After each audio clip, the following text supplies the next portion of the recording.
Warning: our YouTube channel and its videos may contain scenes, language, and content that may not be appropriate for all audiences.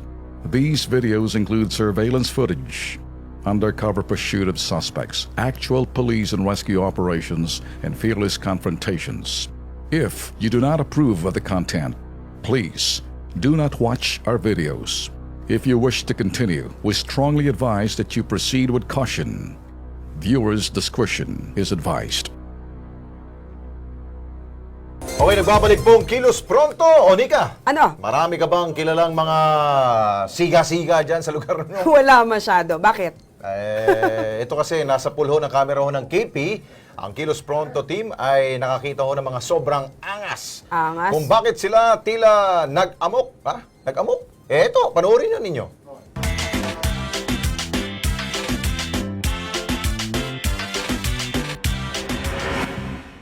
Sa isang kilalang grocery sa Cubao, Quezon City, akalain mong eksena sa isang pelikula. Ang mga tagpong ito, si Kuya galit na galit at dinuduro pa ang gwardyang nakaputi. Ani mo'y naghahamon ng one-on-one na duelo, girian, sagutan. Hanggang sa batuhin ni Kuya, ayaw pumatol ni Sikyo. Naghubad pa si Kuya ng t-shirt at ipinakitang mala-adonis niyang katawan. Hoy! Hoy! Hoy! Kuyang Kengkoy, magdamit ka na at baka pasukin ng lamig ang katawan mo. Mapulmonya ka pa! Easy ka lang! Huwag kang troublemaker! Tiyak kulungan, ospital lang iyong kahinatnan, Kengkoy! Yung magandang Kengkoy. ginawa ng security guard, di niya Ano? pinatulan. Oo nga eh. Cool heads wins. Pero diba? sa tingin ba nung nagtanggal pa ng t-shirt, nakakasindak talaga yung kamachuhan niya? Eh, wala naman siyang katawang pakita. Ang Okay. payat-payat naman. Patin. Hoy, Patpatin. magbihis ka nga dyan. Baka makasuha ka pa sa ordinansa dyan sa lugar na Oh, bawal yung pinagubaran ngayon mo. nakahubad. Oo. Alex, bibigyan pugay natin ngayong gabi ang isang pulis na ina rin ng tahanan. Mabigat itong kanyang trabaho dahil siya lang ang nag-iisang babaeng pulis na namamahala sa Women's and Children's Desk sa buong bayan ng Bailen, Cavite. Ang kaharap niyang problema sa araw-araw, pang-aabuso at pang-aapi sa kapwa niya babae.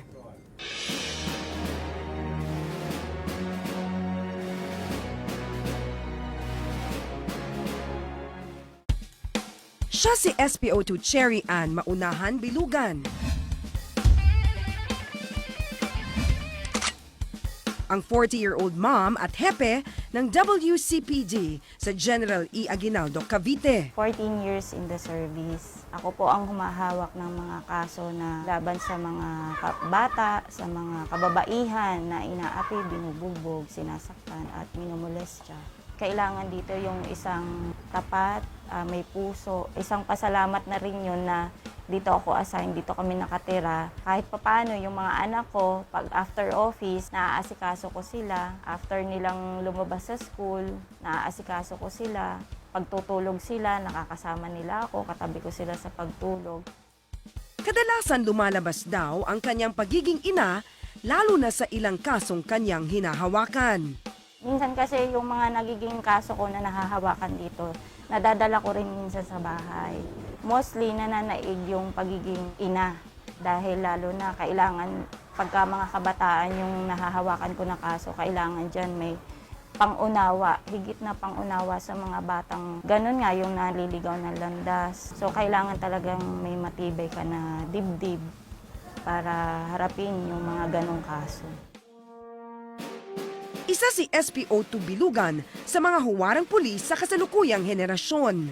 Bukod sa pagiging astig, maituturing siyang Police Wonder Woman sa kanilang istasyon dahil siya ang nag-iisang babae rito. Definitely, ang basis naman natin nung pagseserbisyo ng isang tao ay kung ginagampanan mo ng ayos, yung naka-assign na trabaho sa'yo. Kung yun ang basis natin, talaga nagagampanan niya yung kanyang trabaho ng maayos at lampas pa doon sa ina-expect ng organization sa kanya concerning na yung laki at saka yung capability nitong station namin. So, talagang definitely, she's an asset to this station.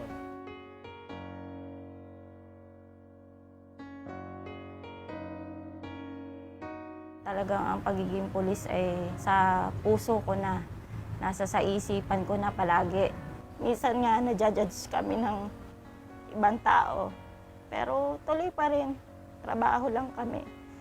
Napakahirap din sa akin dahil may asawa nga ako tapos may anak. So, dahil sa pagmamahal mo sa trabaho, tuloy pa rin. Pero andun yung pagprotekta mo rin sa iyong pamilya. Ang kanyang aspirasyon para sa pamilya, mga kababaihan at mga kabataan ay tunay na kahanga-hanga. Kaya naman, isang pagpupugay ang aming alay sa iyo, ma'am. Mahirap yun ha, mahirap ihati ang sarili mo dahil lang, alam mo naman, mga ina, kailangan nasa tahanan ka para arugain mo mga anak mo. Totoo Pero yun. ito, police woman. Ang dami mong makakasalubong ng mga masasamang tao dyan. Oo, naluluha rin ako Magaling siya kasi mag-adjust sa sarili niya. kay Ginang Cherry Bilugan, talagang pagbibigay-pugay mula po sa Kilos Pronto. Ako rin kasi ina ko, Alex, no? So may 4 akong anak. Ang hirap talaga balansehin ang buhay na may trabaho, tapos nag-aalaga sa pamilya. Pero siya, mas mahirap kasi aalagaan niya ang komunidad kasi pulis Pati siya. lahat ng mga naipaparating na mga problema dyan sa Women's Desk, kapwa niya ang, di ba, yung mga nangyayaring mga tulad ng pang-aabuso, ang dami mga ganun mangyari. Kaya damdam rin yung mga problema. Okay, ano tayo? Ito. Alex, go. Pagsasala ho ng mga balita, ang tungkol dito ay isa pong panawagan na ito ni Pangulong Duterte nung siya po'y nanungkulan bilang Pangulo. At sabi ho niya, ilapit natin ang serbisyo sa publiko. Huwag natin pahirapan ang ating po mga kababayan. Okay. Yun ang sabi niya. sa Nagawa na ba papaanong natin po paraan yung mga empleyado ng gobyerno? Gobyerno. Oo. Sa papaanong paraan ilalapit yung serbisyo sa mga tao? Huwag mong pahintayin sila. Paano wag pahintayin? Ikaw, nahirapan ka na ba sa pagkuha ng mga lisensya? Sa Alam mga mo, dokumento? bumilis na. Bumilis. Nung nakaraan kasi, ibig sabihin, may aksyon na ginawa. Alex, ang tagal nung papel ko. Napapel lang siya. Every time Oo. pumupunta ako para kunin na yung card type. Yun ang sabi ni Pinababalik Pangulong ako. Duterte. Balik ako ng ganun balik. Yun. Ha? Hindi na ho kayo pipila. Ayun. Kukuha ka na lang ng number ho doon para the following day, sabi ni Pangulong Duterte, 3 araw lamang yan. Ayusin yung dokumento, tapos tawagan nyo, papabalikin mo na kagad sila. At hindi na sila mag-aantay na pabalik-balik, walang nangyari. Pabalik-balik, parang LTO, di ba? Yun nga, mismo. Ayun, LTO dapat yan, dapat kayo ang mauna sa pagbibigay ng serbisyo sa ating mga kababayan. Ikaw, ano experience mo sa ganyan? Sa Ayan, mga yung government LTO nga. services? Yung LTO ko hanggang ngayon, wala pa yung plastic. Ewan ko. Kayo, siguro, ito mga cameraman natin, wala pa rin siguro to. Ano pa rin, papel pa rin, resibo pa rin. Na LTO! ano? Yung driver's license mo? Oo, nirenew ko ng June. Okay, June ang birthday ko eh. Hanggang ngayon, October na, wala pa rin po yung ano. Ako, December last Oh, yeah. year, nirenew ko. Oo. Pebrero, bumalik ako, hindi pa ready. Ayun. Bumalik ako Mayo, hindi pa ready. Ayun. O, nakuha ko na ngayon. Di ba Nakuha ko nakakapagod na. yung pabalik-balik? Pabalik-balik. Ito pang gusto pa ng ating, gusto ng ating pong Pangulong Duterte na pag-isahin na. Kunyari, kung ikaw ay OFW, one-stop shop na lamang. Dapat. Pagkuha ng OWA, permit, pagkuha ng POEA, na isang lugar na lamang. Alam mo, napakahalaga niyan, Alex, no? Kasi yung pera na ginugugol ng mga kababayan natin din. Pupunta ka pa balik-balik, tsaka yung oras, priceless ang oras. Pag nasayang mo yan, di mo na mababalik yan.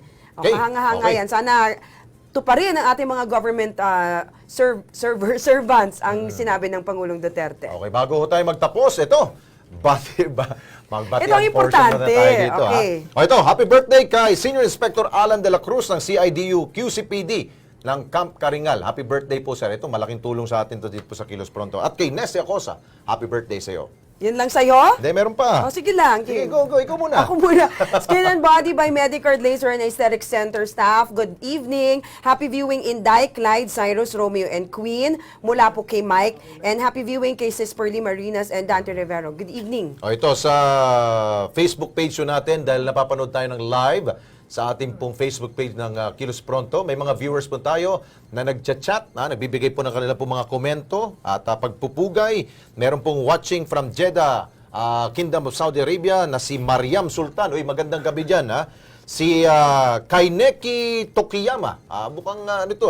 Mukhang sa Japan siguro to dahil Japanese sounding words ang family name mo niya. Si Josephine Cortez, si Jessie Yamada, Monmon Patriarca. Magandang gabi at thank you sa panonood Oo, ninyo. gabi ba sa kanila o kung anumang oras sa Oo, kanila? O ibang teka, time. hindi pa, babatiin ko pa Time yun, zone. hindi na ba?